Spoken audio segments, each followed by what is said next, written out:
आई आई मला orange popsicles खायचे आहे. प्लीज बनव ना. हो, तुझ्याकरिता नक्कीच बनवेल मी ऑरेंज पॉप्सिकल्स. बघितलं ना, गरमी पडायला सुरुवात झालेली आहे आणि माझ्या घरी तर ऑरेंज पॉप्सिकल खायची इच्छा सुद्धा व्यक्त केलेली आहे माझ्या मुलांनी. तुमच्या घरी सुद्धा असंच सुरू झालं असेल ना? आता आपल्याला काय करायचं आहे, की आपल्या मुलांना ऑरेंज पॉप्सिकल्स तर खाऊ घालायचे आहेत. ते सुद्धा अगदी शुद्ध आणि स्वच्छ हाताने बनलेले. जे आपल्या मुलांकरिता चविष्ट तर असतीलच, पण हेल्दी सुद्धा असतील. असं कॉम्बिनेशन आपण बनवून तयार करू. आज मी माझ्या मुलाकरिता ऑरेंज पॉप्सिकल्स बनविणार आहे आणि हीच रेसिपी तुमच्या बरोबर सुद्धा शेअर करणार आहे, जेणेकरून तुम्ही सुद्धा तुमच्या मुलांकरिता ही रेसिपी नक्की बनवू शकाल. चला तर झटपट ऑरेंज पॉप्सिकल बनवायला सुरुवात करूया.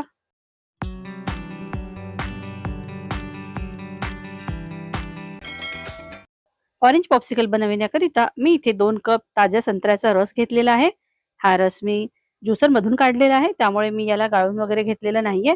परंतु तुम्ही जर संत्र्याचा रस मिक्सर मधून काढून वापरत असाल तर सर्वप्रथम याला गाळून घ्या. त्यामुळे काय होईल की बिया वगैरे आपल्या पॉप्सिकल्स मध्ये येणार नाही. मी एक काचेची वाटी घेतलेली आहे. यामध्ये 2 मोठे चमचे कॉर्नफ्लोअर घातलेला आहे. आता यात थोडंसं पाणी घालून याला व्यवस्थित मिक्स करून घेऊ व याची एक स्लरी बनवून तयार करू. बघा याला व्यवस्थित मिक्स करून घेतलेलं आहे मी. आता याला बाजूला ठेवू व वळूया पुढील कृतीकडे. मी इथे एक जाड बुडाची स्टेनलेस स्टीलची कढई घेतलेली आहे. ही ट्रायप्लायची कढाई आहे. यामध्ये आता हा ज्यूस मी घालणार आहे. ही रेसिपी बनविण्याकरिता तुम्ही स्टेनलेस स्टीलचीच कढई वापरा. अॅल्युमिनियम किंवा लोखंडाच्या कढईचा वापर करू नका. ही ट्रायप्लायची कढई भाजी बनविण्याकरिता वगैरे सुद्धा खूप उत्तम आहे. यामध्ये भाजी वगैरे अजिबात करपत नाही. तुम्हाला जर ही कढई घ्यायची असेल तर तुम्ही मला कमेंट करा. मी याची लिंक तुम्हाला नक्की शेअर करेल. ज्या कपाने आपण संत्र्याचा रस मोजलेला होता त्याच कपाने आता 1 कप साखर मी यामध्ये घालणार आहे. यामध्ये 2 चिमूट मीठ आपल्याला घालायचं आहे. यामुळे हे पॉप्सिकल्स खूप छान बनतात. आता ही जी कॉर्नफ्लॉवरची स्लरी आपण तयार करून ठेवलेली होती ती यामध्ये घालू. पण ही स्लरी यात घालण्याआधी याला व्यवस्थित मिक्स करून घ्या, कारण कॉर्नफ्लॉवर तळाशी जाऊन बसतं. बघा मी आता गॅस सुरू केलेला नाहीये. हे सर्व गॅस ओट्यावरच मी करत आहे. आता हे सर्व जिन्नस व्यवस्थित मिक्स करून घेऊ. यामध्ये मी 1 कप पाणी घातलेलं आहे. म्हणजे 2 कप संत्र्याचा रस मी घेतलेला आहे, तर 1 कप साधं पाणी मी यामध्ये घातलेलं आहे. तुम्ही संत्र्याचा रस कमी किंवा जास्त प्रमाणात घेऊ शकता. सर्व जिन्नस व्यवस्थित मिक्स करून घेऊ. तुम्ही बघू शकता साखर आता हलकीशी विरघळायला लागलेली आहे, परंतु याचा रंग खूप हलकासा वाटतो आहे. यामध्ये मी थोडासा केशरी रंग घालते आहे. यामुळे काय होईल की याचा रंग खूप छान येईल. पण हे ऑप्शनल आहे. तुम्हाला जर रंग घालायचा असेल तर तुम्ही रंग घाला किंवा तुम्ही रंग न घालता सुद्धा तुम्ही याला बनवू शकता. चला आता सर्व जिन्नस व्यवस्थित मिक्स झालेले आहेत. आता याला गॅसवर ठेवू. गॅसची फ्लेम आपल्याला मीडियम ठेवायची आहे व याला सतत ढवळत आपल्याला छान दाटसर होईपर्यंत शिजवून घ्यायचं आहे. माझ्या घरी उन्हाळ्यात मुलांना ऑरेंज पॉप्सिकल्स खूप आवडतात. तुमच्या मुलांना उन्हाळ्यात कोणती रेसिपी सगळ्यात जास्त आवडते तुम्ही मला कमेंट्स करून नक्की कळवा. बघा हळूहळू यातील साखर विरघळायला सुरुवात झालेली आहे. आता याला छान उकळी आलेली आहे. तुम्ही बघू शकता यावर असा फेस वर येतो आहे. हा फेस आपल्याला पळीच्या मदतीने काढून घ्यायचा आहे आणि याला असं मध्ये मध्ये आपल्याला ढवळत राहायचंय, जेणेकरून यात आपण जे कॉर्नफ्लोअर घातलेलं आहे ते तळाशी चिकटून जळणार नाही. तुम्हाला आवडत असेल तर तुम्ही यामध्ये संत्र्याची वरची साल किसून घालू शकता.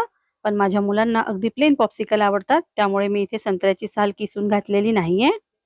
तुमच्यापैकी बऱ्याच जणांना माहिती आहे की मी नागपूरची आहे आणि नागपूरची संत्री जगभरात प्रसिद्ध आहे, हे सुद्धा आपल्याला सगळ्यांना माहिती आहे.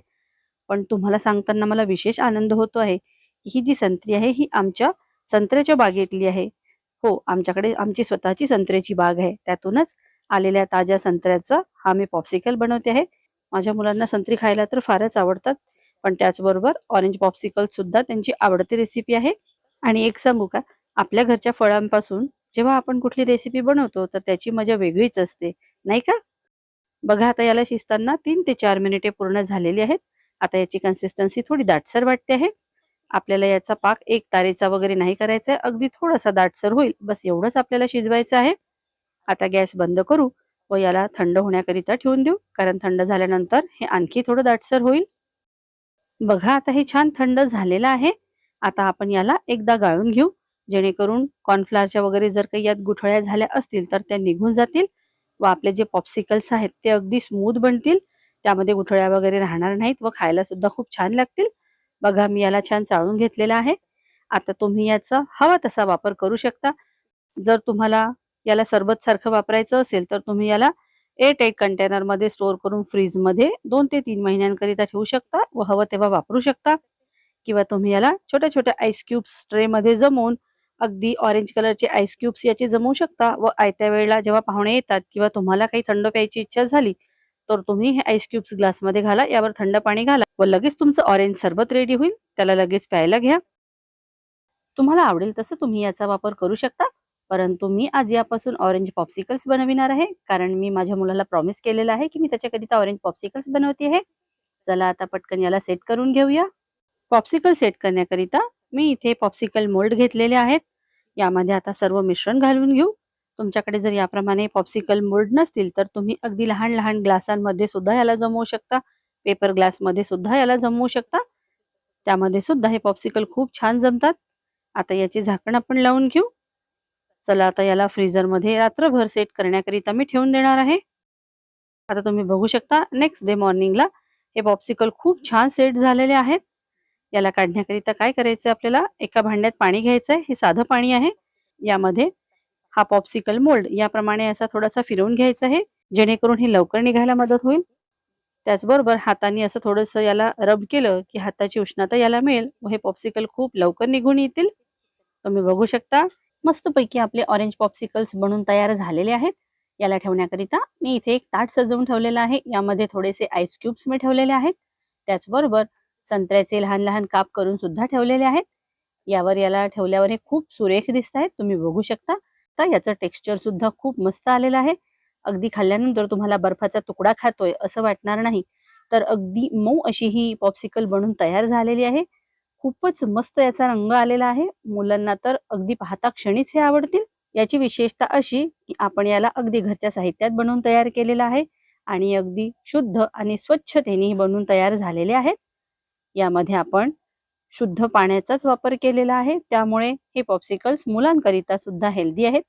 आणि खरं सांगू का, केवळ लहान मुलेच नाही तर घरातील मोठी मंडळी सुद्धा याला अगदी मजेने खातील.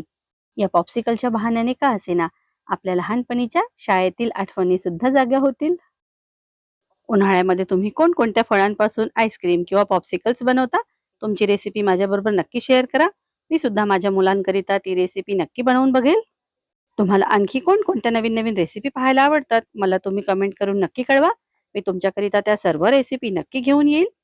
जर तुम्हाला आजचा हा व्हिडिओ आवडला असेल तर व्हिडिओला लाईक करा, चॅनलला सबस्क्राईब करा व तुमच्या मित्रमंडळींबरोबर या चविष्ट रेसिपीला नक्की शेअर करा.